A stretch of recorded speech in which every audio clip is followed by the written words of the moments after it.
Namaste everyone. A very warm welcome from Inside UK to everyone joining us here at this iconic Bharatiya Vidya Bhavan, a true home of our cultural legacy in London, where the finest minds and hearts of the Indian diaspora continue to come together. I am Manukha Juria and I am delighted to host this landmark event, India, the World and the Diaspora in Conversation with Palki Sharma Upadhyay. Today we gather for a truly special conversation with one of the most trusted voices in journalism. Her fearless analysis, incisive interviews, and the ability to make sense of complex issues, global issues, have earned her immense popularity. In fact, the global respect and popularity that she enjoys can be judged from the fact that as soon as we opened the registration for this event, within 2 days we were fully booked. And even after that, we had a constant stream of inquiries via social media, WhatsApp and email from those who had missed to register. And people in fact have travelled from as far as Warrington and Manchester to be here today. So through today's conversation with her, we shall be delving beyond the headlines to illuminate the stories, the values and challenges shaping contemporary India. Its pivotal role in an ever-changing global order and the evolving narrative of Hindus and Indians, their position, contributions and prospects worldwide. Since our special guest is still on her way, let me, ladies and gentlemen, introduce you to Inside UK. At Inside UK, our mission has always been to foster awareness and dialogue around British Hindus and Indians, their culture, contributions and issues concerning them, both local and global. And of course today, helping us unpack these issues is Palki Sharma ji. Inside UK is a grassroots movement for British Hindus and Indians, and it is present across 100 towns in England, Wales and Scotland. Inside UK's focus is advocacy, awareness building and campaigns around issues which matter to our communities. We shall now play a short video to give you a peek into our work and impact.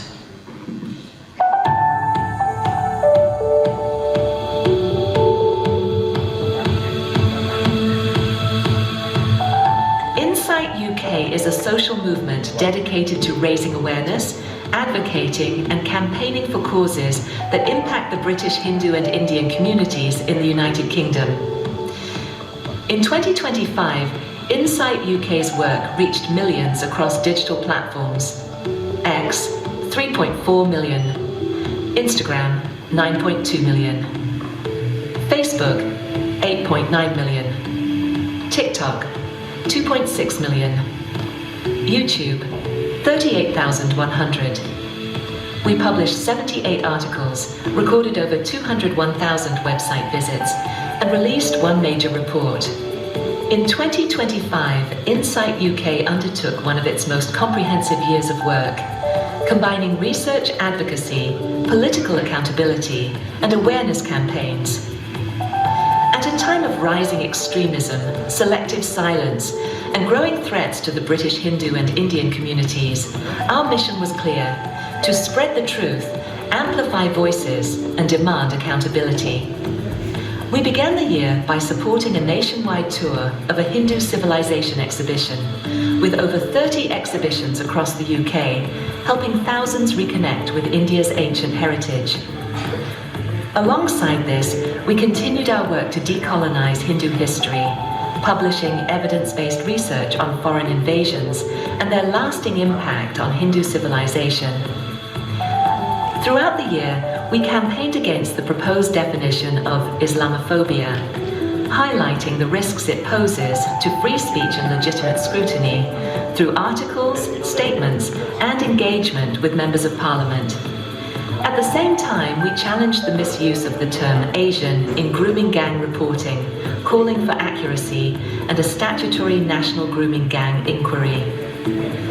As persecution of Hindus escalated in the subcontinent, we raised awareness and lobbied the UK Parliament on the targeting of Hindus in Pakistan and Bangladesh. We also engaged directly with policymakers, including meeting MP Catherine West to press for accountability and international attention. We covered major cultural and spiritual events, such as the Mahakumbh Mela, countering misinformation and explaining its true significance. We also continued educating audiences on Jammu and Kashmir, including the Hindu exodus of 1990, ensuring these realities are not forgotten. We raised awareness of the Chanda Maharaj case in Pakistan, highlighting the ongoing persecution and injustice faced by Hindu minorities, and brought attention to the truth of the Godhra train burning, exposing misinformation around the massacre of Hindu pilgrims by radical Islamists. Insight UK focused on education and narrative correction, raising awareness of the true meaning of Hindutva and challenging persistent misinformation.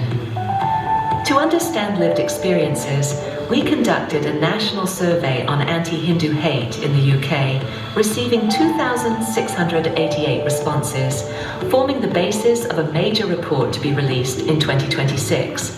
Alongside this, we ran our annual campaign on the persecution of Hindus in Pakistan, Bangladesh, and Afghanistan, prompting parliamentary attention. On security and terrorism, we exposed the truth behind the Pakistan-sponsored attack in Pahalgam and provided factual coverage of Operation Sindoor, countering misleading narratives.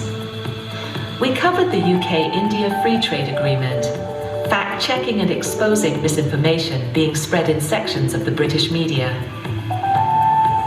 We supported the nationwide lecture tour of Jai Deepak, with over 3,000 attendees across sold-out events, and commemorated tragedies such as the 1985 Air India Flight 182 bombing, ensuring victims are not forgotten. We supported International Yoga Day events across the UK and marked a major milestone when the Hindu Civilization exhibition was hosted in collaboration with the Daily Telegraph, a first for a national UK outlet. Throughout the year, we challenged misinformation and accountability failures, including exposing inaccuracies in reports on molester violence and covering legal rulings that discredited anti-Hindu propaganda. We also played a key role in organising a landmark event in the UK Parliament, bringing Hindu leaders and parliamentarians together. We took action where cultural sensitivities were ignored, leading a successful campaign against inappropriate Diwali products, resulting in public apologies and product withdrawal. We supported Hindu Remembrance Day, issued safety and cultural guidelines, and stood in solidarity with the Jewish community following the Manchester synagogue attack. Insight UK issued recommended guidelines for celebrating Deepavali, ensuring the sanctity of the festival is preserved and cultural sensitivities are respected. We issued a statement and attended vigils remembering Bipin Joshi and other victims of Hamas terrorism, standing in solidarity with innocent lives lost. Insight UK also covered the UK's largest trade mission to India, led by Prime Minister Keir Starmer, highlighting its strategic and economic significance. We partnered with global Hindu organizations to raise awareness about cultural symbols like bindi and tilak. A major highlight was the launch of our report on the persecution of Hindus in Bangladesh in the UK Parliament, prompting questions and calls for action. We also ran the annual Light a Diya campaign, remembering Hindus persecuted worldwide. We honored Hindu Indian soldiers through the Marigold Badge campaign, supported the Chingari Global Vigil, and challenged the misuse of parliamentary platforms when local issues were neglected. Finally, we documented some of the most harrowing cases of the year, including the lynching of Dipu Chandra Das, and commemorated the sacrifices of the Sikh gurus and their families. 2025 was a year of persistence, truth, and resolve. Insight UK stood firm, not to provoke, but to protect, not to inflame, but to inform. And we carry that commitment forward. So, though this is a delayed start, we'll start by invoking divinity And light, of course, symbolizes the removal of darkness and the beginning of journey towards knowledge. So we will commence our event today with Deep Prajwalan. May I now request the following guests to please grace the stage for the Deep Prajwalan, starting with our National Coordinator, Ashish Ji Chanawar, followed by our guests, Dhirubhai Shah, Nand Kumar Ji, Vinod Thakral Ji, Shashi Bhai Vikaria Ji, Amit Ji Naniwadekar, Palki Ji Sharma, and Harsha Benjani.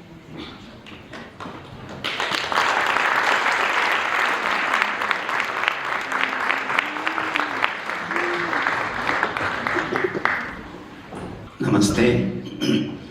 We'll begin with a prayer from the Vedas. May we all see with our eyes what is auspicious.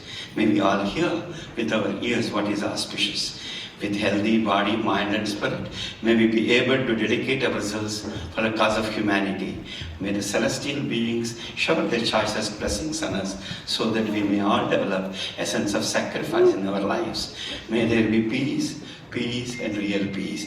Om Bhadram Ganne Vishnu Nuyama Deva Bhadram Pashem Aksha Bhiryajatra Sthirairangai Estushtuva Sastanubhi Vyashema Deva Hitam Yadayu Swasti Na Indra Vruddhashrava Swasti Na Pusha Vishwaveda Swasti Na Starcho Arishtanevi Swasti No Brahaspatir Dadhatu Om Shanti Shanti Shanti. The world is one family. Vasudhaiva Kutumbakam. Hence, friends, let noble thoughts come to us from every side. Ano Bhadra Kratavo Yantu Vishwataha. Namaste.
That's what we were checking. While he's getting ready, we were checking with him. Thank you.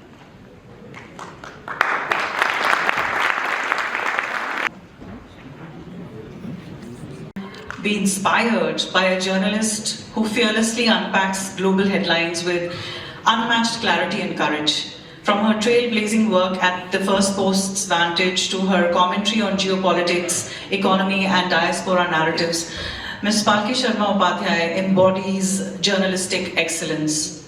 Palki ji is arguably the most influential voice in Indian digital journalism today, known for her sharp rhetoric, meticulous research, and her India-first perspective on global affairs. She doesn't just report news, she dismantles fake narratives and exposes hypocrisy. With a loud round of applause, please welcome her with the warmth she deserves, Palki Sharma.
moderate the conversation, we have with us Anandi Shah, who's an actor, radio presenter, Garba dancer, and one of Insight UK's podcasters.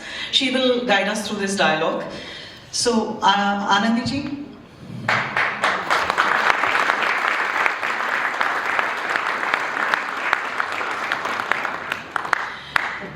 So, ladies and gentlemen, we will now explore India's global rise, the challenges facing Hindus and Indians worldwide, and the stories beyond the news. And please get your questions ready. We will open the floor later. So, over to you, Anandi ji. Such a surreal moment actually today, and I'm just delighted to be sitting here with you. And I can just say that this event, it's sold out. A lot of people are here today, and it's truly a testament to your prowess and your renown as a broadcast journalist and ultimate truth teller, which sadly isn't a quality that we can associate with indeed Western journalism for the most part. And we'll be talking about that a bit later on as well. But of course, just such a privilege to sit with you today. Again, really surreal moment. So thank you. Thank you, first of all, for having me here and for such a warm welcome. It feels like I'm home. Thank you so much for making time on a Saturday afternoon to come and see me and talk to me and for hosting me. Thank you.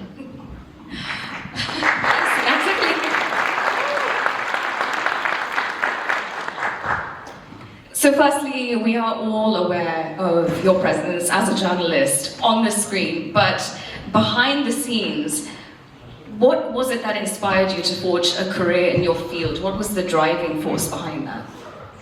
What sort of allowed you to become who you are today? So I did not set out to be a journalist. I've spoken about this in the past as well. I meet a lot of young people who are very driven, who are very clear about what they want to be and who they want to be in life. Unfortunately, I was not one of those. I had a lot of ideas, but I think that what you think of yourself or your life when you're 14 or 17 is not the final draft of your life. It's the first draft, and you have to build on it. But what stays throughout is the core, the values, the sanskar, the basic values that are instilled in you. And from very early on, my parents gave me a good education, and they gave me the space to think and deduce for myself. And I think that is the core of journalism, that you see the world around you, but you make your own decisions, you understand things your own way. You check, there's this old line that says that when one side says it's raining and the other side says it's not raining, you don't report both sides. You look out of the window and see whether it's raining or not. So I think that's what journalists are supposed to do. That's something that I learned very early on. I was an opinionated child. I read a lot. So that's the grounding I had. But journalism chose me, and I'm so glad that it did, because I love what I do, and it does not feel like a job.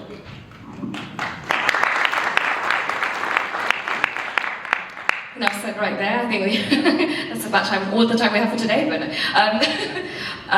that's just such a beautiful answer. I think there's something that we can all resonate with, that sometimes it's what chooses us, and it's about the grounding that we get early on in life. So that's very beautiful. I think we should get straight into it as well now. India, as you've said, is not a rising power, it has risen. I think that's something we can even all agree on today as well. It's strengthening diplomatic and economic ties with major global actors, including the United States, the European Union, Japan, Israel, Brazil, alongside bolstering relationships with the African Union, Arab League, and within Southeast Asia. We see the old world, that is the G7, struggling with demographics and debt, while the new world, as in the BRICS alignment, moves ahead.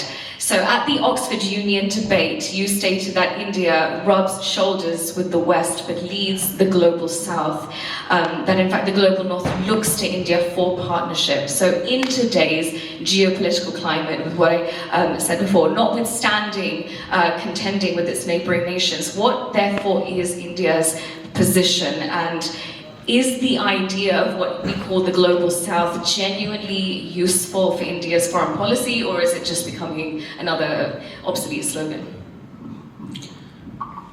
I think I have a long answer. You know, India has so much that it has shared with the world. We are a civilizational power. When we became an independent country, when you talk about power, you typically talk about hard and soft power. We did not have hard power, we did not have a military or an economy or any of those things, but we had a moral standing. And even as a young independent nation, we became the spokespersons of a lot of countries that were breaking the shackles of colonialism. We spoke for the global south, although it was not called the global south back then.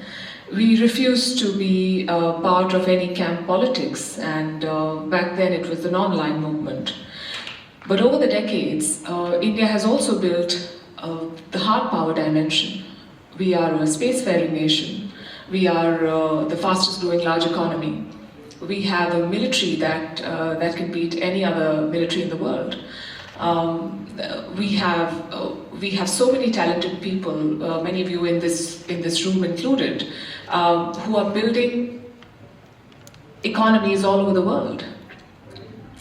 And yet, we refuse to be part of the trappings of this alliance-oriented system. I think the world is now learning that India's approach was the right approach, that multi-alignment is the name of the game, that choosing partners based on interests is better than being boxed into pacts and alliances, where if an America goes to war, then Britain follows in Iraq. So I think India has shown the world, and I would use another term now. So India has emerged as a bridging power in a world that is increasingly divided, where we can talk to all sides, and that is not fence sitting. That is making sure that your interests, the interests of your country and your people are served first, and then you work with partners on the basis of alignment of ideas and values.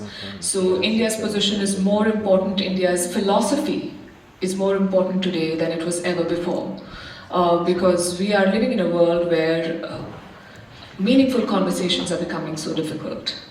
And because of the way we were always as a society and a country, we understand complexity. We know how to navigate complexity. We've never been a homogeneous system. You know, we have so many languages, so many people, so many cultures, so many festivals. We know how to work with everyone. And that is what the world needs to learn. So this whole talk of diversity and inclusion and all is fine, but this is something that was always in our DNA. So India has a lot to teach the world today.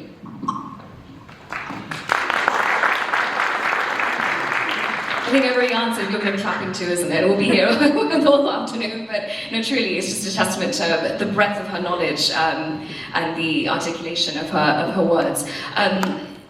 Yes, we're going to be talking more about the way that India is perceived in light of all of its achievements, all of the history, and still the way that the Western media, the world, perceives it. But your answer really does segue very nicely into my next question, in that, given all of that, the world keeps asking India to pick a side. So again, in this climate, is India the swing state for the world? Or has India finally become the side that everyone else is now trying to join? For example, when it comes to India navigating the US-China rivalry, while still claiming strategic autonomy, as well as the Indo-Russian alliance and global criticism over its relations with Russia as opposed to the USA. Well, India has chosen a side, and that is India's side.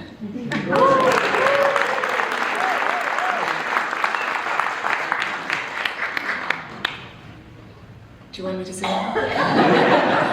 I was just waiting. I thought she was going to go. No, that's enough said, really. Yeah, India has Exactly, it is choosing Yes, a side. But it let's has do chosen something. it. So, for instance, the war between Russia and Ukraine, or I think this whole argument about picking a side is deeply flawed because, and increasingly we are seeing the hypocrisy of these players who force others to pick a side. It is becoming very clear how they pick sides, how they pick issues. And so I think when Russia invaded Ukraine, and that is the word, India chose to secure the energy interests of its people. As the current war goes on, India has a very old relationship with Iran. India also has strategic ties with the US and Israel. And so again, India has chosen a side, and that is India's side. We have to ensure that our gas supplies are uninterrupted, because when the US goes to war, the consequences of that war are not felt so much by the people of the United States as people all over the world. And so we have to account for that. It is very easy to sit on a pedestal and say that you need to pick sides, and we are... I mean, what is the point of this war? I said yesterday that this whole war has become about opening the Strait of Hormuz, which, by the way, was opened before the war began. So it's a very difficult world to navigate, and I think this whole virtue signaling about choosing democracy versus choosing... The argument of the West always has been that we are supporting democratic powers. Then what explains Washington's very close relationship with Riyadh? That is not... when it suits you, you want democracy. When it doesn't suit you, you'll take a jet plane from Qatar and not bat an eyelid. It does not work like that. So, yeah, that's where we are. Very well said. India chooses India. India is choosing itself. Now, in terms of India's relationships with certain bordering countries, and again, when it comes to India choosing what is right, Pakistan, for example, which has been exporting terror, especially into India's Jammu and Kashmir region, Pahalgam most recently, all the atrocities that happened, and of course illegally occupying a portion of the region and using it as a terror launchpad. So this is going to be somewhat, of what some would call a controversial question, but from our side of things, I think this is something that we would all want to know. Is it time to reclaim POJK? And how would this impact India's perception and potency on the world stage? Would this invite more media scrutiny, as there already has been with the way that it has chosen in its own interests, in the way that the country has chosen itself? Is it time to reclaim Pakistan-occupied Kashmir? Yeah. Is the question. I don't know. I think that first of all, not just in the current format, but throughout recent history, India has not been the kind of power that that makes any unprovoked attacks on anyone. We do not grab territory. We are a peace-loving country until provoked. Is it time to take over POK? I think the immediate challenge for us to ensure that what we have is secured better, and we've made strides in that direction with the abrogation of Article 370, which was extremely controversial, but something that had to be done. With the kind of development, and I think Pahalgam was a result of that. The fact that some players felt insecure and redundant increasingly, because the story of Kashmir that they peddled for decades did not hold true anymore. People were getting jobs, young people were integrating into society better, they were getting an education. So then what happens to the politics of those who say that we've been left behind? What happens to the players across the border who want to foment trouble? And that is why for the first time, arguably in Kashmir's history, in a terrorist attack, tourists were targeted. So I think the immediate task for us is to build on the good work that has been done, to undo the damage that Pahalgam had done to the sentiment, to ensure that what we have is better provided for, the people are better provided for, better integrated. There's a lot of work that still needs to be done.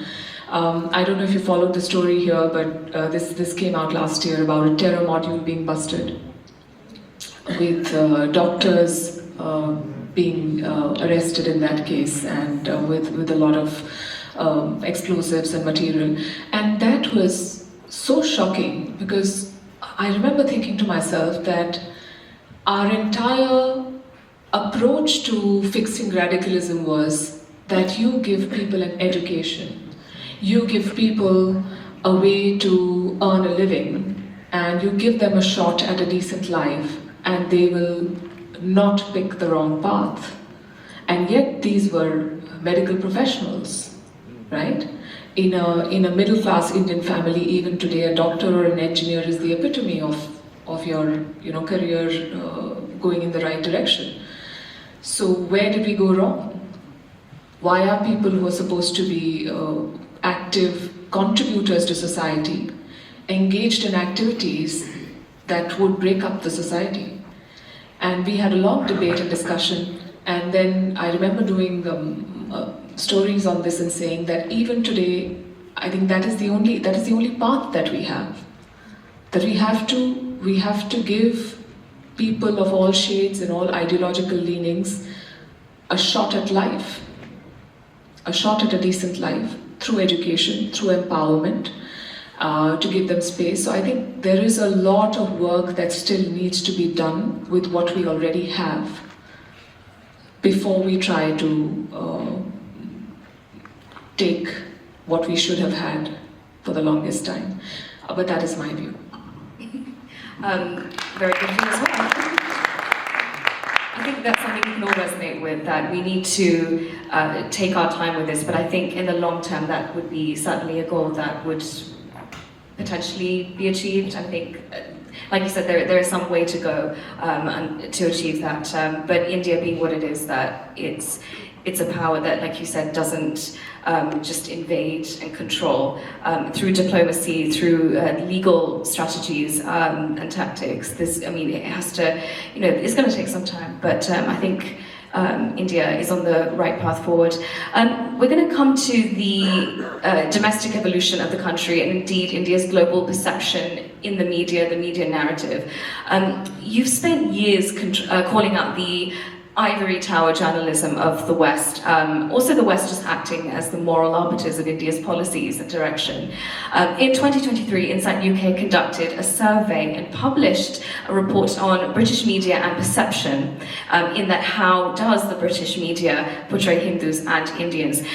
The survey revealed that approximately 90% of respondents found that the BBC and The Guardian were unreliable and biased, and provided biased sources on matters concerning India and Hinduism with real-world consequences, with roughly 80% of the survey participants reporting that they have personally witnessed or experienced prejudice and hate due to negative media portrayals. It also highlighted a systemic failure in accountability, as 98% of the complainants remain dissatisfied with media responses. And by the way, this can be downloaded from our website, it's well worth the read.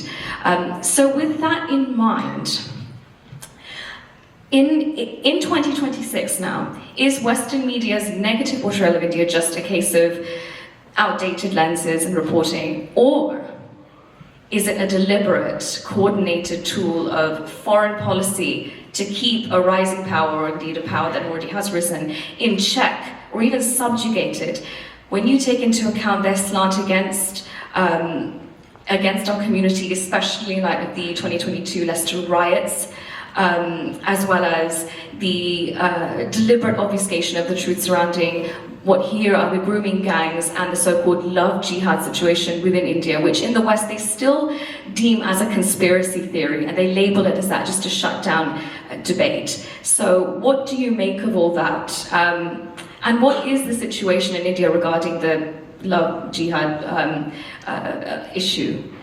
Is that now something that's that is being dealt with effectively?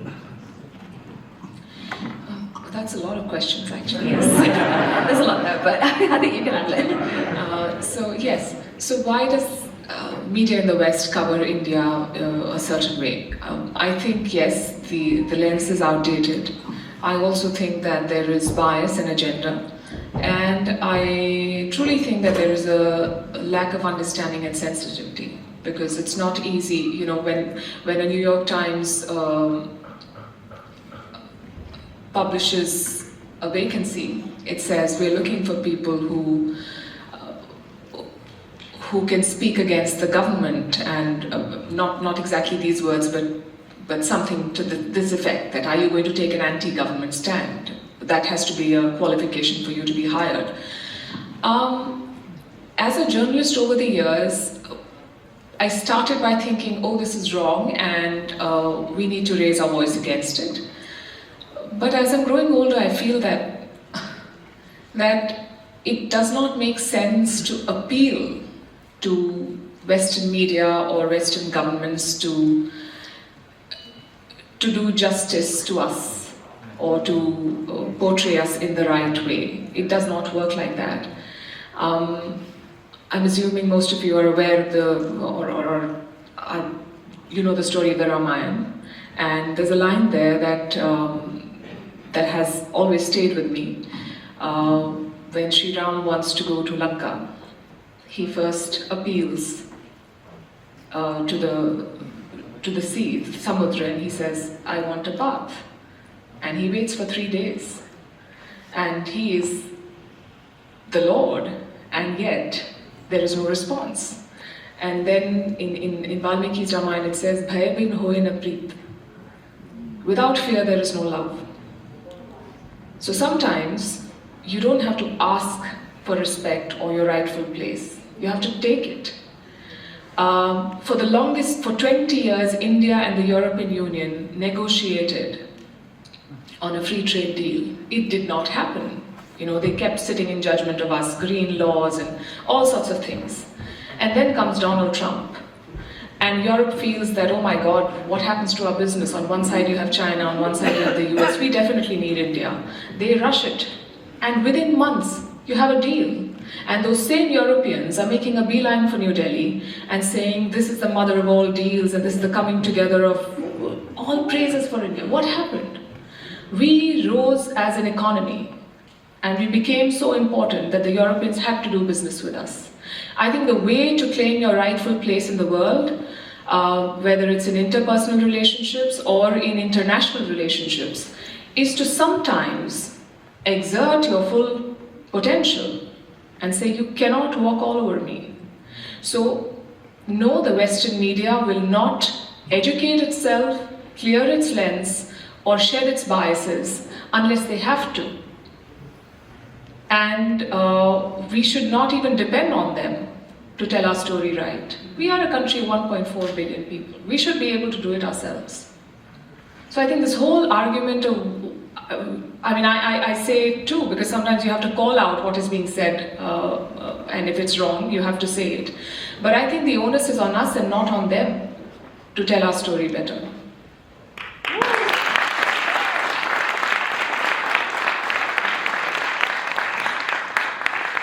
Absolutely. She just keeps coming out with these gold statements, with these, just love it. And speaking of taking back respect, reasserting ourselves, coming to the more sort of the cultural intricacies of what it means to be a Sanatani, to be a Hindu. Two of the most common, offensive, yet paradoxical slurs that we face, I think, well, both if you were within India and within the diaspora, is that India is backward and rigid in its religious, cultural and social structures, but at the same time a people of loose morals and lacking in structure. There's like a two-pronged kind of attack on us at the same time. There's also the problem of appropriation of Sanatan culture and history under the guise of inclusion, acceptance, enculturation, such as and I'm glad you talked about the Ramayana, but using Hindu deities to promote certain festivals. There's hot yoga, dog yoga, I believe, wearing the bindi or the chanlo without even understanding it, without understanding the meaning behind it. Yet our symbols are also called demonic at the same time. So how do we as a diaspora or as the community deal with these falsehoods and lack of understanding about Sanatana philosophy? What point does it become culture there? How do we take back our respect in that sense? I think the first step to doing that is to be, first of all, convinced yourself that you have to be fiercely proud of who you are, and you also have to be clear-sighted about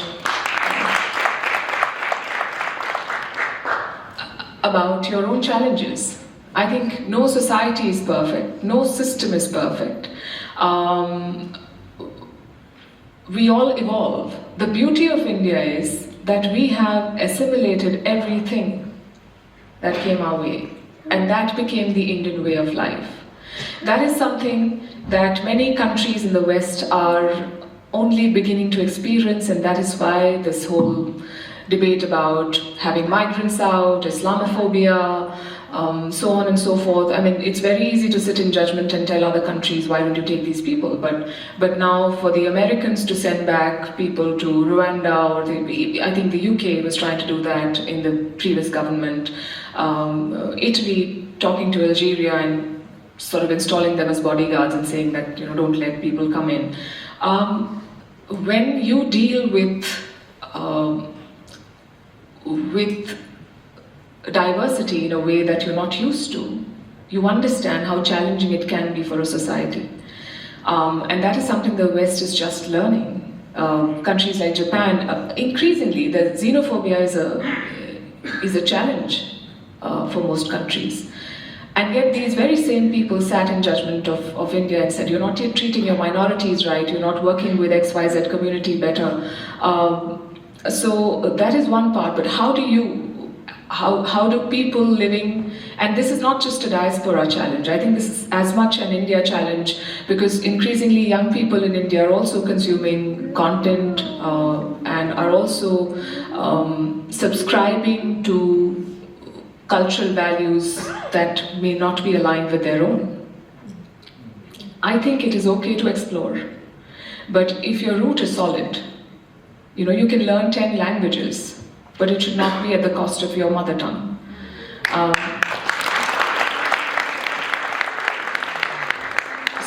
So I think the way to do it is to not villainize others. It is to strengthen your own core, to instill those values in your children and yourself. And if you think that something does not sit right with you, then you call it out. Then you work towards it, because societies, languages, religion, culture, the moment you make it very, very rigid, it stagnates.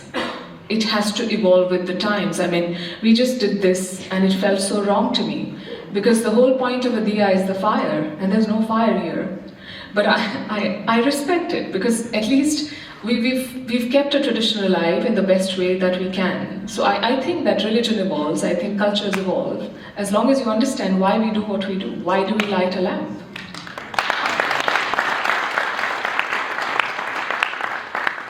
Absolutely, absolutely.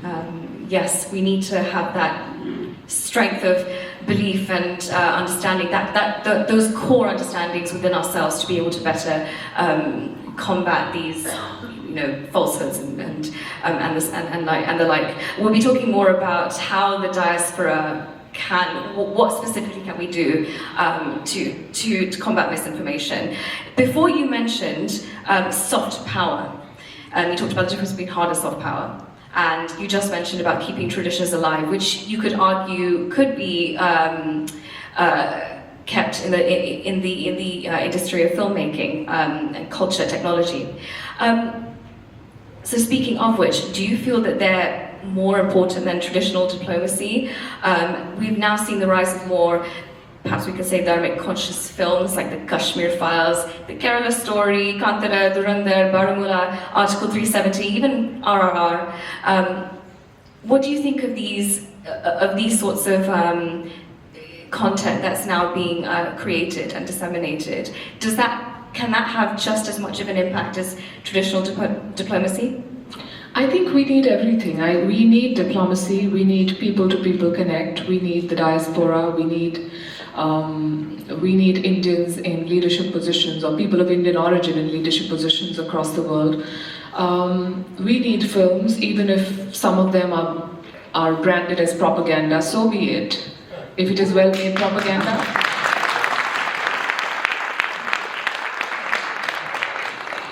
All of these Hollywood films that showed Americans in Afghanistan and Iraq, and we know what happened. I mean, they bombed Laos to the Stone Ages. Nobody talks about what they left behind. They talk about how one American soldier was away from his sweetheart, and so it's a very different narrative. That is propaganda too. But if it's well made, people watch it. People are not stupid. So I think you need everything. But at the same time, I would say this, that soft power, you said soft power, we need smart power, we need a mix of soft and hard, and I'll give you an example. Finland has repeatedly been ranked as the happiest country in the world, but that happiness wouldn't save them from the Russian missiles. For that they had to join the NATO. So you need both. You need a mix of both. I love that, smart power, yes. And I think even just being in somewhere like this, being in a space like this, I would say is an example of smart power. Just being able to have these kinds of conversations. So speaking of that, in terms of what I would say the diaspora speaking out is an example of smart power. So another amazing orator such as yourself, and indeed one of the finest minds to hail from Bharat, a certain J. Sai Deepakji, who came last year and Insight were connected and working with him, states that the Indian diaspora is vital, yet currently complacent actors, that we fear confrontation which leads to cultural erasure. So living in the West especially, it's all too common for the Hindu to conceal visible symbols of their faith, culture, identity for better assimilation, whereas people of other faiths feel more pride, but there is also that general social acceptance in displaying their religious symbols in the workplace, school, university, etc. So what would you say to that? How can we better have, I mean, you spoke before about having more pride anyway, but I think living in the West, there is still that, I don't know, you could say a stigma, there's still the feeling of wanting to be assimilated and respected everywhere seems so much more potent and stronger than being able to express one's individuality in terms of displaying their faith. So what would you say to that? How can we better just sort of eradicate that? That's complex. I think that, first of all, you can never solve a challenge by imposing something. I have teenagers I'm raising, and I've learned that the moment you dictate, you lose the plot. You have to reason with them. You have to make it appealing. And I've often thought to myself, I don't know how many of you have consumed Korean content. It's the rage, And they have something called mukbang, where you just see people eating. I don't know why is it interesting? It's from a funny angle, and people are just stuffing their faces with a lot of food, and it has millions of views. Because they did something that made everything Korean cool, whether it's, rice flour being slapped on your face, all sorts of things which make no sense to me. But it's appealing. I think that we have to, when we work with the young, make it interesting and appealing. Why is it that Harry Potter is so cool, but your own, religious texts, which also have magic, which also have, I think the Mahabharata is the richest book written ever. It has everything. And it's hard to get them to read it. It is tough. So I think we'll have to find better ways to make the story cool, because that's how it is. I know that, I've been trying to read the Upanishads for many years. It's very complex. It's very hard to read. I reach the 15th page and I lose the 5th one. I forget. And I've spoken to a lot of people and they said that this was meant to be like that. It was meant to be tough. If you really are on a quest to understand this, only then will you get it. I think that was the idea when those books were written. But I've appealed to a lot of people to change it and make it simpler, so that people I can read it. I'm not even a child. I want to know. I think I've digressed a lot from the question that you asked, but the point I'm making is that, again, how comfortable you are in your skin and your identity stems from how comfortable or how confident you are as a person. And that is not something that can be imposed externally. It again stems from pride. We have to be a confident people. We have to know what is our place in the world. If you think that you're here, if I think that I'm here because I know somebody and I don't deserve to be on the stage, my body language will be different, my approach to your questions will be different, everything will be different. If I'm sure that I'm here because I should be here and I'm making sense, and that is why so many people are sitting and listening to me, then I'll be more confident and I will express myself that way. So I think that, and that also changes from, I'm assuming, the first generation of those who come here, who know what they've left behind and what they're trying to build here, value that more. The second, third generation tends to take it, well, for granted. That happens. But I think that's, if it helps you, it is not a challenge that is unique to the diaspora. It is a challenge that is shared by parents across the world in all societies. You build a certain life and you hope that your child appreciates that, but for them that is the basic hygiene. So the only way I keep coming back to it is to instill your values, to understand who you are and to be comfortable with who you are. That is not the answer to your question, but that is my answer. It's a starting point. And I think once we feel more comfortable within ourselves, then that's sort of half the battle done, or at least a quarter of the battle done. I mean, I wish you all the best as well in being able to read the Upanishads. It's known that when Swami Tulsidas Ji composed the Hanuman Chalisa, that people criticized him for not writing it in Sanskrit. But the point of writing it in Awadhi was to appeal to the masses so that everyone could better understand. And of course, that's one of the most revered, parts of the culture that we have. And I even wish we could just sing it all today, but I don't think there's time. The problem is, though, just going back to what you were saying, is that it's all very well in being comfortable within ourselves, but the problem is that a lot of the times external forces just try to shut down debate and conversation. You saw a video earlier about reclaiming what is Hindutva. So in that sense, how can we then still better combat misinformation and false narratives? How can we better be more credible voices within the diaspora without being seen as either partisan lobby groups or being labelled with offensive slurs such as being a Hindu nationalist, fascist, supremacist, right-wingers, Nazis even, such buzzwords that are used to just shut down debate. What do we do in the face of that? Educate. We share, and we share actively. I'll give you an example. I've not lived here, but I can maybe draw a parallel in journalism. For the longest time in journalism, or it is still said that unless you're critical of your country, which people think that the country and the government are the same thing, which they're not. But unless you're critical, then you're not an independent or a fair journalist. But not everything in my country is wrong and not everything is right. So what is good, I will say is good. What is not good, I will say is not good. But if I want that certificate or award of being an unbiased, independent journalist, I have to say very bad things about India. But I'm not going to do that.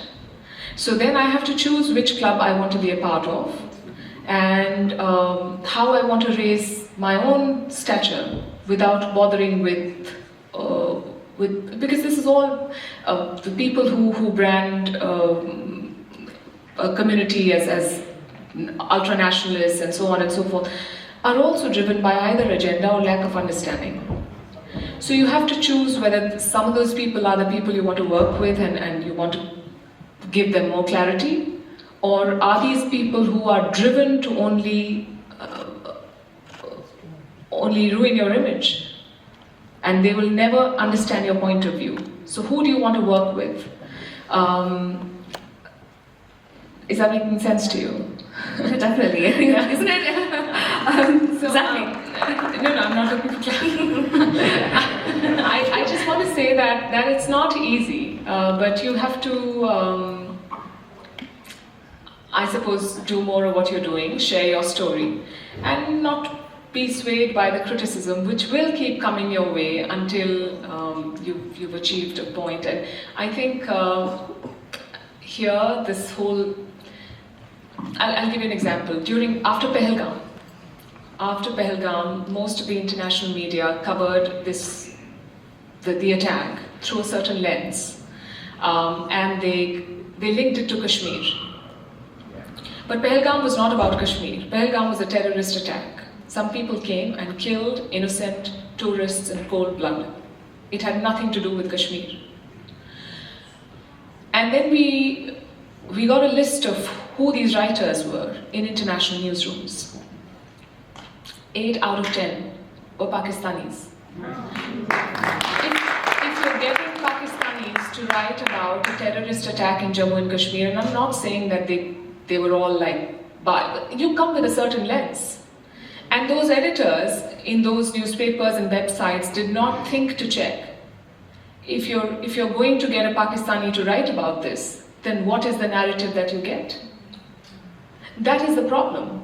I think as a country and as a society, we did not think that we want to work towards it. We just thought that because we are right, the world will see that we are right. But that's not how it works.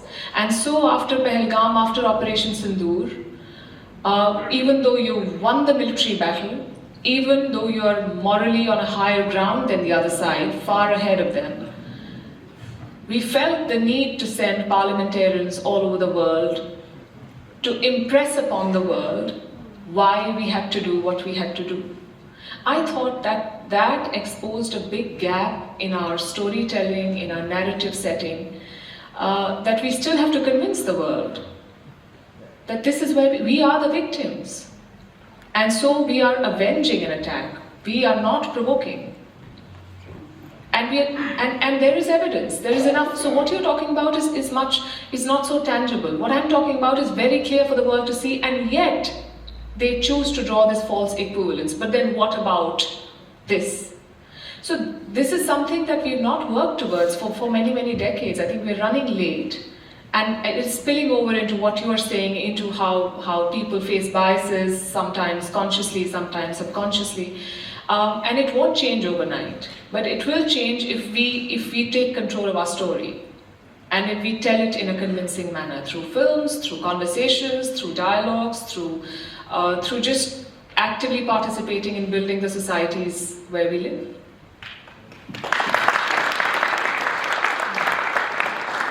Again, very well said.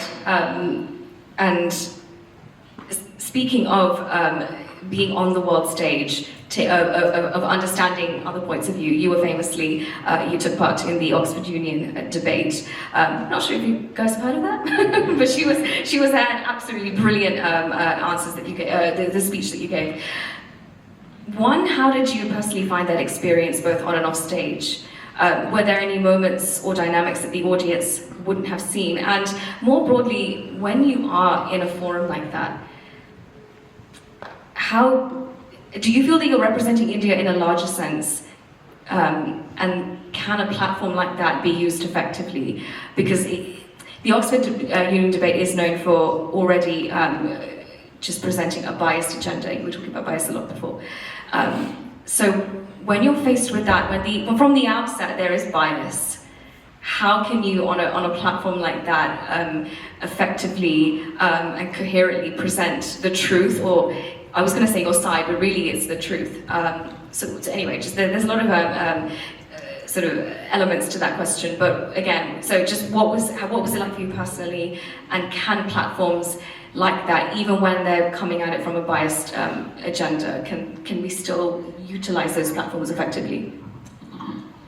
So when I got the invite, there was a bigger debate within my team than what happened at the Oxford Union and the people I consult with. And there are many reasons to not participate. One is that why do I need that platform to tell the story of my country? I mean, why can't I do it from wherever I am? And why Oxford Union? That is one. Two, I was given to believe that yes, there would be bias, and I did see it. I thought that the people in the audience already came with a point of view, and that meant that it was not a free debate. If you've already made up your mind, then you're not open to the other person's point of view. And yet you call some people because you want to appear fair. So I felt the tension. I felt the unfriendliness, if I may. It was not a great experience, but that's something that I knew I was going to see.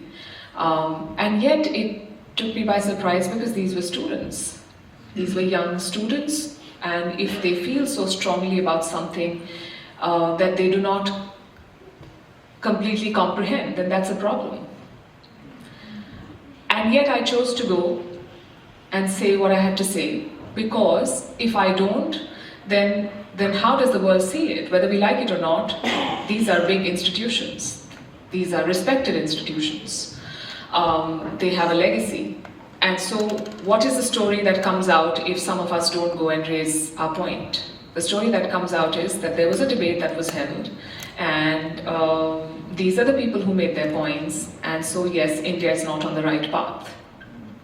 As it happened, we technically lost the debate because it's the audience that decides, and they have to walk through. I don't know if you know the rules. I mean, they count the numbers. So yeah, we were going to lose anyway. But at least I made my point. I'm glad I made my point. So I think that what we need to do increasingly, there's every time an Indian movie goes for an Oscar entry, there's a lot of headlines, and then again there's a debate on why do you need an Oscar award. Well, if you're getting it, great, celebrate it. Why not? But if you're not getting it, then that cannot be the parameter for you to decide whether your films are good enough or not. So I think it's important to celebrate the wins and have as many of them as possible.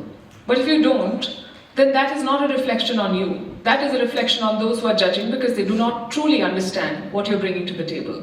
That has to be your approach. That's mine. I can't really add any more to that. Everything today has just been absolutely amazing. Just thank you so much for all that you've said. I was kind of do a little rapid fire round, but I think we're just running out of time. If I were going to pick one, I would say London or New Delhi. Joke fight. New Delhi.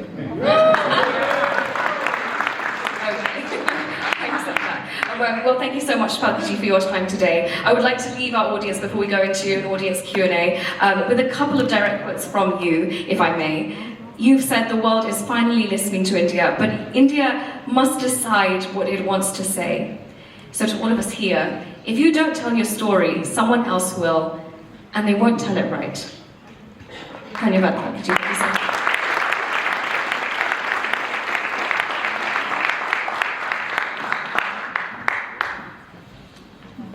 Thank you. What an afternoon of wisdom, connection, debate, and there are so many takeaways.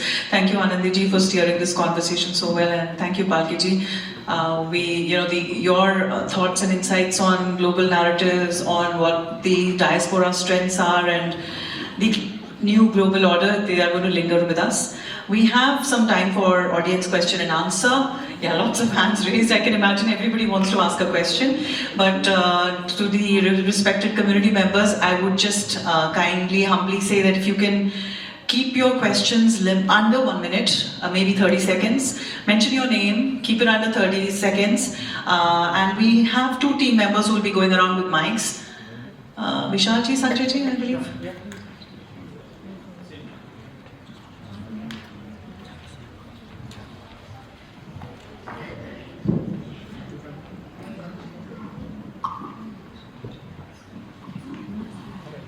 Where do you want to start? Here? All right, okay. Row C. First one.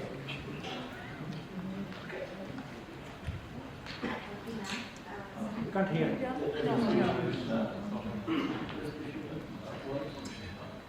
Can you hear me now? Yeah.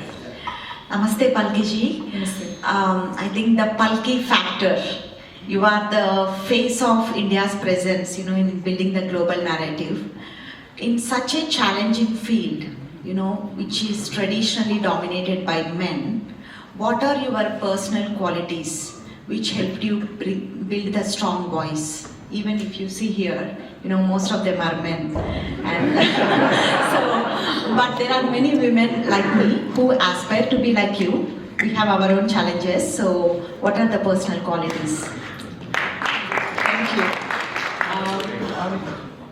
When I started my television journey, and even now, if you see TV anchors, they're supposed to be aggressive and loud, and that is supposed to convey their conviction.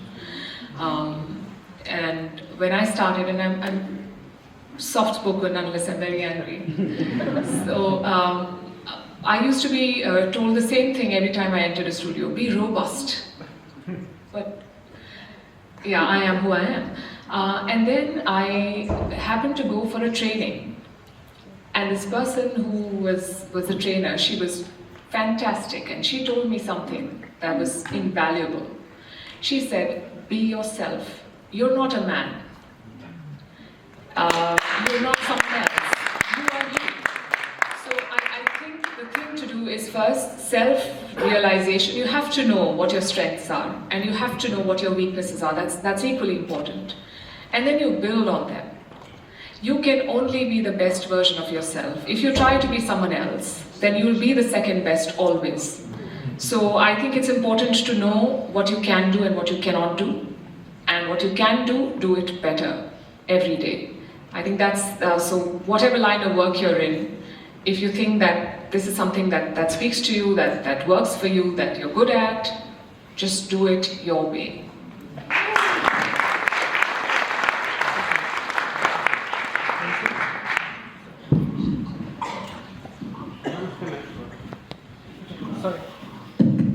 So, namaste ma'am. So, my name is Vijay. I'm from INSA, and I also been president for Oxford Brooks Student Union. So, my question is about the building narratives. So, we have seen world behaves from Western perspective. So, yeah, my question is, like BBC, like Al Jazeera, like CNN, I know you have done a lot of work with your reporting. So, what is your plan to take Indian media to that stage? Thank you. I wish I had a couple of oil wells like Al Jazeera, but I don't.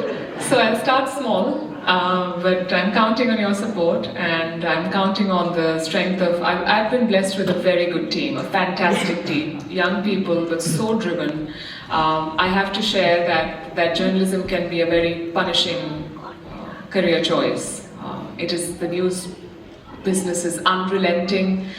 It's like you're on a treadmill that doesn't stop, and with Trump in the White House for the foreseeable future, your weekends are taken care of, there are all kinds of sound bites, there's just so much drama. And the more connected we are, the more cluttered our world has become.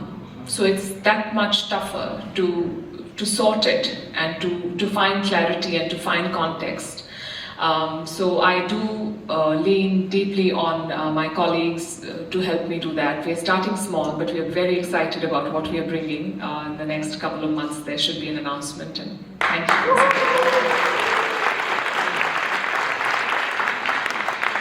Hello, my name is Nitin Mehta. Can you tell me please that why was Operation Sindoor stopped very suddenly? Why? We have a prisoner in Pakistan called Sudhir Jadhav, whom we simply have forgotten is lying in Pakistani prison for 10 years. At least the Indian government should have asked for his release. That's one question. Why did we stop quickly? And Just one question, please. There are so many. And just very quickly, why does not the Indian government stop the export of beef? Okay. About Operation Sindoor, I think that the goals were very, very clearly defined. The goal was to stop Pakistan's nuclear blackmail. India did not attack Pakistani terror installations in the past so effectively because the fear was that this might escalate into a nuclear standoff. I think with Operation Sindoor, India has busted that myth and fear. And very clearly stated that henceforth any act of terror will be seen as an act of war, and that is a very decisive shift in India's strategic posture. The idea was not to take over POK, the idea was not to take over Karachi or Islamabad or Rawalpindi. The idea was to impose costs on those who inflicted a terrorist attack on Indian soil and their masters. And we're not Israel that we say we will eradicate Hamas and then go into an endless war and kill civilians. Not a single civilian casualty, not one. How many powers can do that? I think the test of power is restraint. And India showed the world that you can make your voice heard, you can impose costs on your adversary within certain limits. In a world where countries start wars and do not know how to end, we started an operation, finished the job, and ended it. I think that is something that should be learned. As for the beef and I think Kulbhushan Jadhav, yes. I think that is a conversation that is, you can't bust a Pakistani jail and get him out. You have to work with their whatever is left of their diplomatic machinery, and you have to talk to Rawalpindi because Islamabad is just a front, and it's not easy to talk to those generals. So unfortunately, that is how things are at the moment. With regards to beef, I think that's a policy decision that a policymaker would be better able to answer.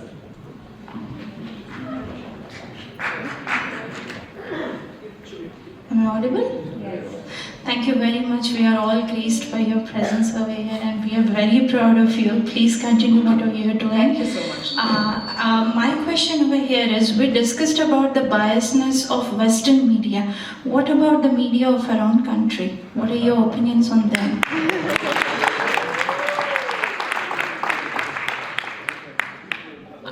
I think the media has many flaws and many strengths too. And one of the big challenges for media in India has been money. Or for that matter, anywhere else in the world. You've seen Washington Post taken over by Jeff Bezos. He thought that he will have clout, but those journalists are now, posting things against him. The problem is that journalism is more than the sum of its parts as a product. We are not making fans or soap or so it's more complex. It's not something that helps you make money because people don't want to pay for news. I keep saying this, people will pay for Starbucks coffee, but they will not pay for news subscription. They expect to be free. But when you create content, when you build a newsroom, you have to pay salaries, you have to run a system. And if today I had my own company and I had to station 3 people in West Asia to cover the war, I will have to cover their cost. How do I do that? So increasingly that is becoming a challenge. And so newsrooms are consistently cutting their budgets. The good talent is leaving us. Only people who are either very driven or slightly crazy remain journalists. Everyone else moves to other things. Better working hours, better pay, better work-life balance, all of those things. So it's a difficult point where, yes, the media has to look inwards and see what are we doing and whether it's meaningful or not, especially in the age of AI. But I think the consumers of media also have to think that if they want it for free, then they'll get garbage. You have to invest. If you want me to invest in powerful and meaningful storytelling, then you have to invest in me. And that's a churn that we are in. So yes, the Indian media has many flaws, but as their only representative here, I also want to say that there are a lot of journalists doing very good work, exceptional work, with very little in terms of return. We become journalists because we believe in the story and we believe that we should tell those stories. And I truly respect and admire that sentiment that I see, especially in journalists who do not become stars, who are working in tier 2, tier 3 cities, who are talking about the sand mafia, who are talking about the land mafia, who are putting their lives at risk with no cover. They do not get pensions, they do not have fixed salaries, and yet they do what they do. So yes, it's a mixed bag.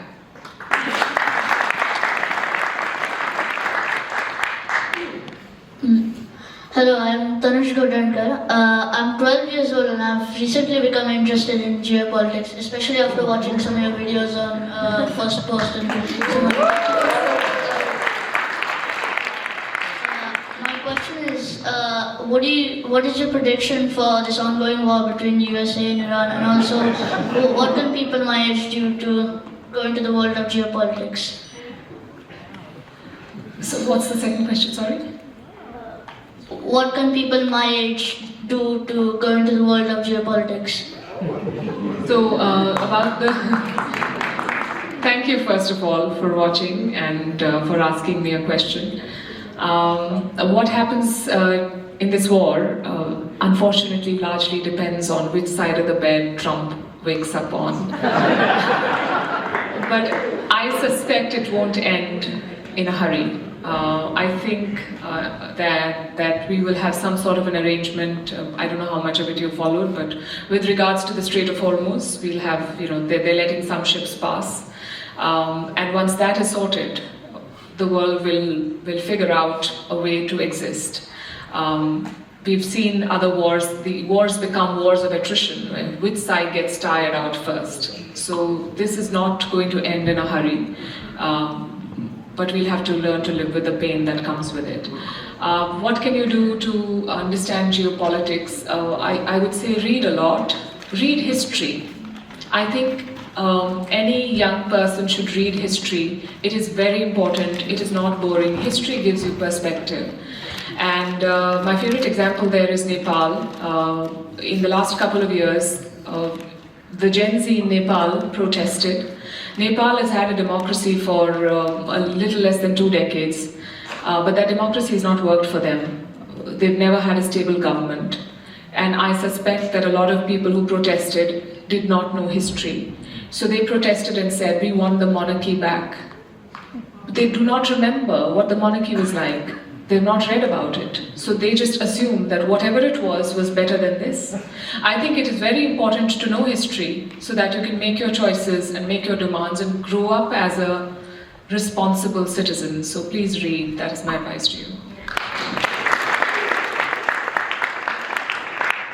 After this, please do give some questions there. Hello Palki ji, my name is Sampada. Thank you for the wonderful talk. I used to follow your videos through uni as I was doing my degree in politics.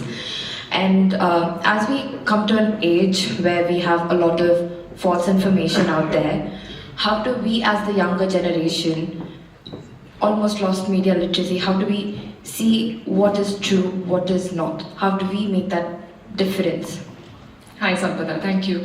I think it is a challenge that all of us face. One way to do it is to rely on credible sources of news. I meet a lot of people who say, I saw your video on Instagram. Instagram is not a news platform.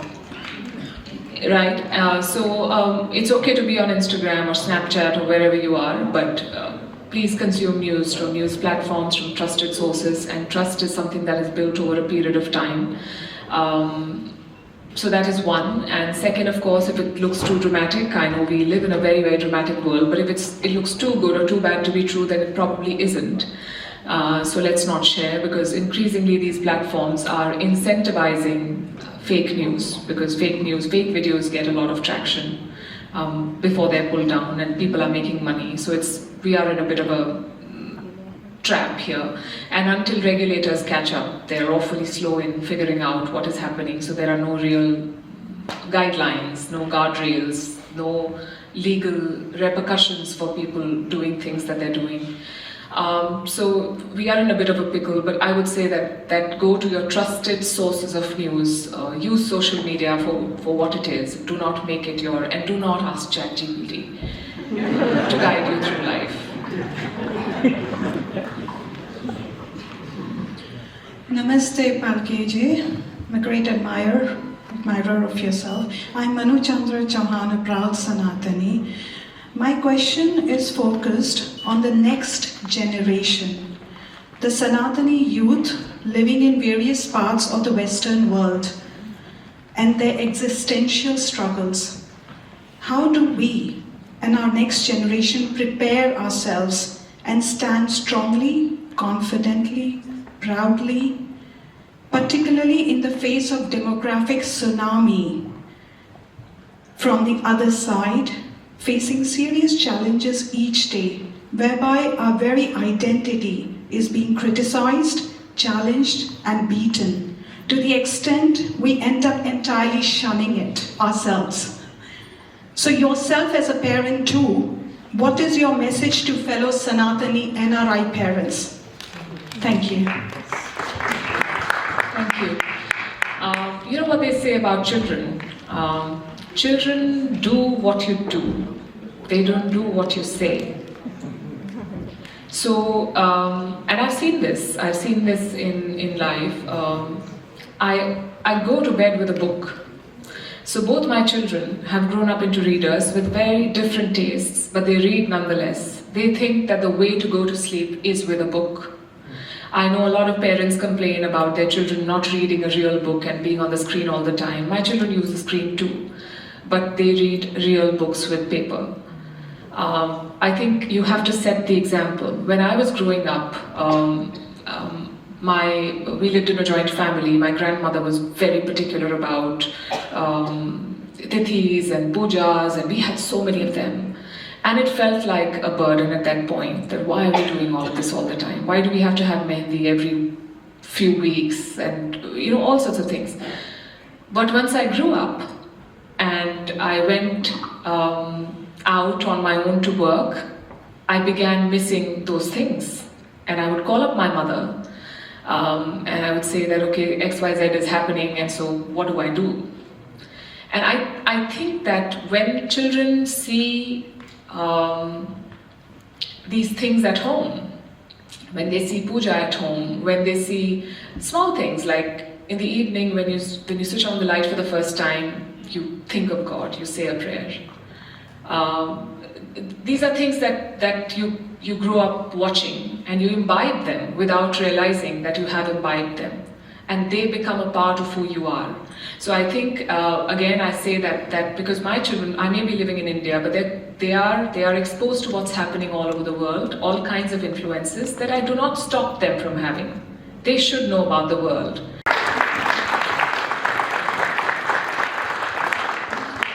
Hi, Palki. My name is Madan. I'm an healthcare professional.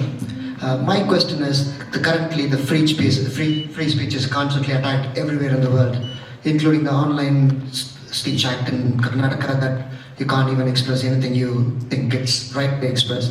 It's the same way it's going here in UK as well, in terms of the freedom of expression and freedom of speech.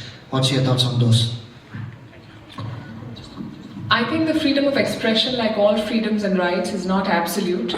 I think everything comes within reasonable boundaries, and that applies for freedom of expression as well. If you stand up and abuse the person next to you, then you cannot say that it's your freedom of expression. It is also infringing on someone else's space.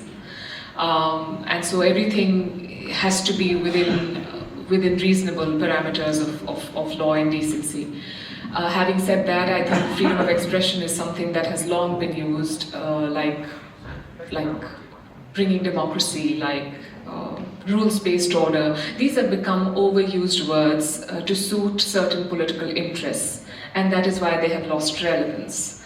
And so, you know, when we had a farmers' protest in India, the then Canadian Prime Minister stood up and spoke in favor of the farmers and said there cannot be a crackdown. And then there was a farmers' protest in Canada, and those guys were beaten up. So what happened to their freedom of expression? So I think that's the problem, that these are terms that have come to be used to suit the convenience of the people who use them. Are freedoms shrinking? I don't think so. But I think that it is becoming, the world is becoming more vitiated.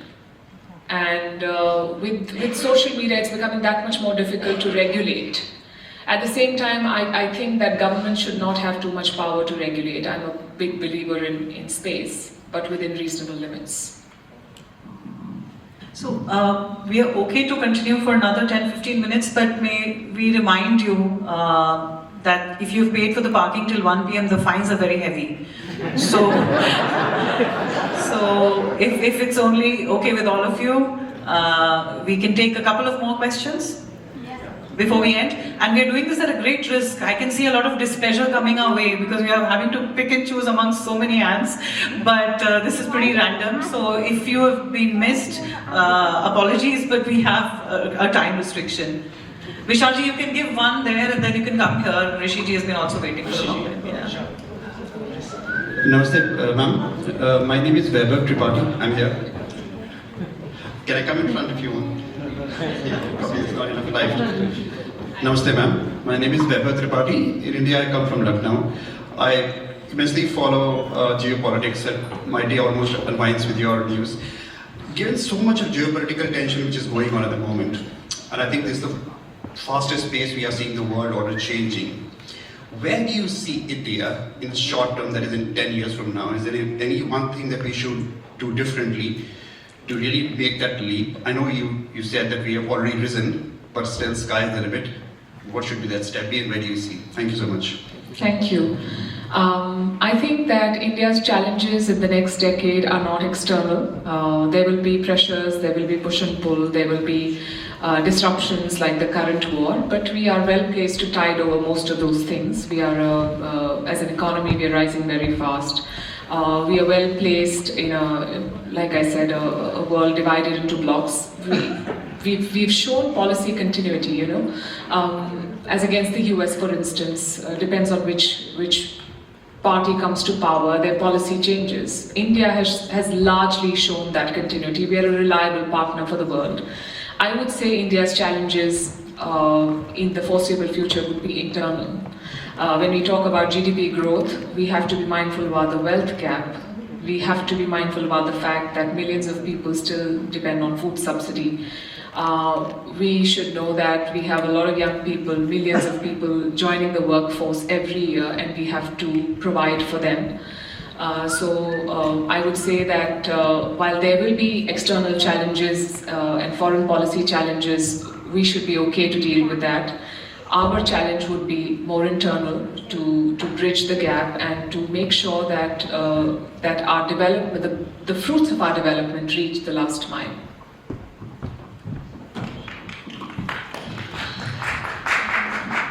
Narayana.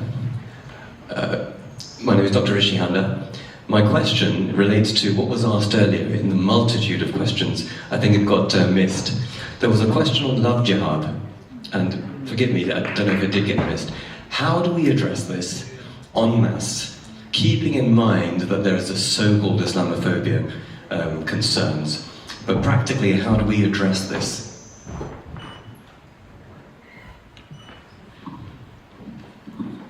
You know, we just talked about freedom, and this is an extremely controversial point, but I think people fundamentally have the right to choose, unless they're minors.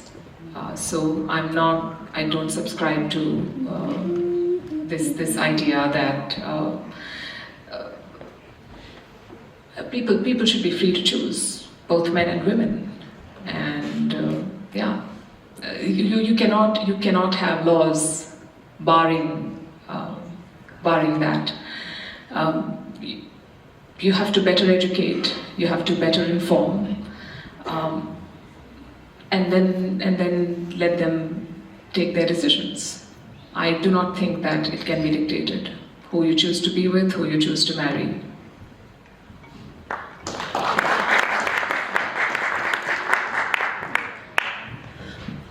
Namaste Palki ji, I'm Harsha. Thank you very much for this insightful insight into so many different topics. And I agree that we mustn't be apologetic for who we are. We should take ownership of who we are. That's really important. My question is from the diaspora angle. We know that during the British rule of India, there was the Bengal famine. There was also the Jallianwala Bagh massacre. Subsequent British governments have refused to apologize for this. And also, the question that I'm asking you is, should the Indian government push for an apology and reparations? Absolutely. You know, this is such a long list from the Kohinoor to, and they've expressed regret if I'm not wrong. I cannot say sorry. English is such a fantastic language. You can say so much without saying it. Yes. India should push for reparations. India should push for the record to be set straight. And increasingly there are countries that are doing it. France is returning what does not belong to France, what was taken or looted from its former colonies. I see no reason why Britain cannot. And this whole argument about these things are safer in Indian museums, in British museums, it's money. You know, so many people spend millions of pounds every year to come and see those things, and what happens to the business model of those museums. So I think that we have every right to demand what is ours and take it back, and India should certainly push for it.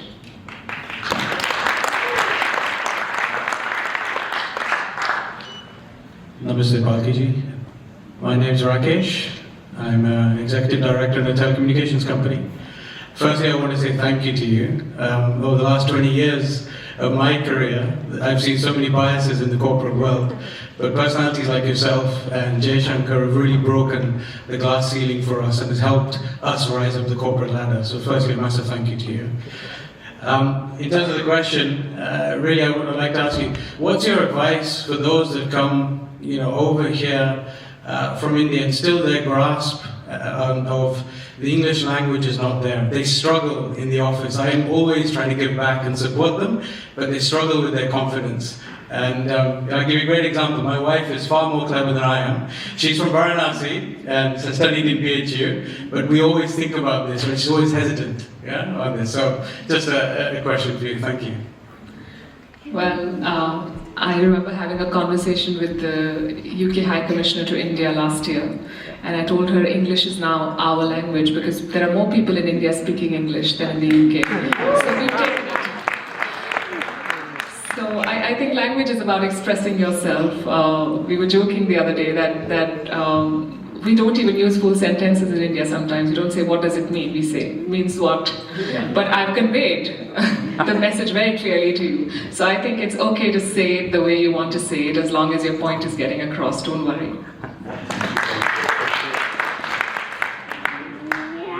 This has to be the last question. Thank you. Namaste Palki ji. I'm Anil Banot from Hindu Council UK. So my question is about Hindu with the inverted commas. As you say, if we don't take control of the narrative, others will impose it on us, and that's what happened after Pahalgam. So one of the ways I've spoken to the Indian High Commission as well for it is that history keeps repeating itself on us. That we keep getting attacked, killed all over the place, but we don't do any remembrance ceremony. Like for instance here, I've been sort of, with the Hindu Council UK for over 30 years, and I used to go to the Remembrance Day ceremony here, for instance, a long time ago. And even then, I proposed this through the Indian High Commission to do some sort of remembrance ceremony for our Hindus being killed. Now, Pahalgam is actually the killing. It's not, it's not tourism. It's not tourists. It is Hindus, and we shouldn't be afraid to say that Muslims killed non-Muslims. Okay, there was one Muslim in there as well, but it was mainly Hindus. And we need to sort of, somehow structure that narrative that is our ideology. Hindutva even, which is inclusive, but being thrown at us as nationalism and supremacists and so on, we need to sort of take control of that narrative, you see. And one of the ways is actually to do our remembrance ceremony. The question. Remembrance ceremony, that's what I'm saying, yeah. So if you being in the media, soft power there as well for you have, somehow we can move towards some sort of, remembrance ceremony for our Hindus being killed. That would be good. Thank you.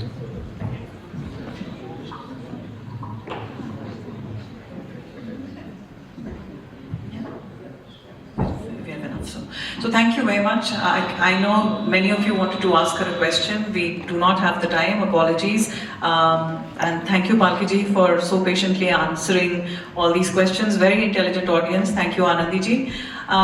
Before, you can take a seat, Palki ji and Anandi ji. We will be finishing off now, so if you'd like to. Oh, I'm sorry.